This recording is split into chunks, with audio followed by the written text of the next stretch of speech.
Isa-isahin natin yan, pero tinanong ko din to sa Pangulo eh. Would you rather be respected o katakutan kayo o feared by especially the criminals and number two ng mga policemen under you? Ito katunying nakita ko yan ang pronouncement ng Pangulo, pero hindi ko talaga tinutukan kung ano ba talaga ang gusto niya na parang, or is it on what context kasi sa Rita na lang yun nabasa ko na lang yun na sinabi niya parang mas maganda yatang you have to be feared, katakutan pero ang nature kasi ng ating Pangulo ay napakabait, no?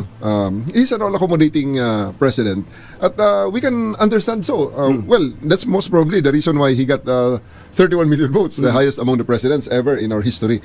Dahil we have to understand na 110 million Filipinos na tayo. So, we really have to be accommodating and we have to understand all sectors. Kasi hindi naman pwedeng ang isang sektor lang ating pakikinggan. So, binabalansin natin yan at sinisiguro natin na naririnig ang ating mga kababayan nasaan man sila with all the cultural differences, with all the linguistic differences. May mga isla nga tayo na paglipat mo sa kabilang probinsya, iba na ang salita. So, kailangan talaga ang balancing act. And that's the biggest challenge to get in step with the president. Dahil talagang he had done it. And hindi ko alam kung paano ko i-harmonize ang aking 220,000 policemen. But dahil nga sa kabaitan ng Pangulo at pagiging all accommodating niya, minsan, pinupulaan siya ng mga kritiko niya na kasi tumataas ang may rising criminality, may ganito, may ganon. No, hindi natin dapat i-equate ang pagiging mabait sa pagiging mahina.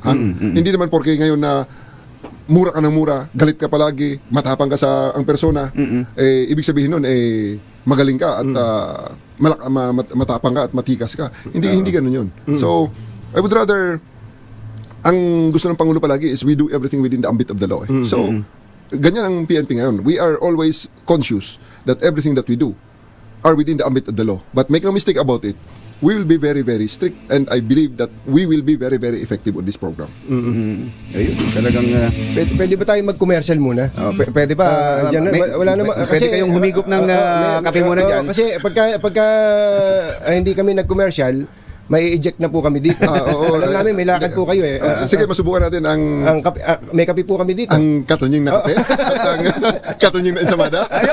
Susubukan natin at alam mo, namimiss ko na yun. Napakasarap na ensamada. Salamat po. Marami tayong tatanong. Baka meron din po kayo mga itatanong kay PNP Chief General Nicolas Torre III. Ayun, meron na ipinakita. Ayun, talaga merong katunying. Ayan na. Tara, kain tayo. Ayan, Pero ayaw po ko sa camera. Ayan na. Ayan. Ayos. Thank you.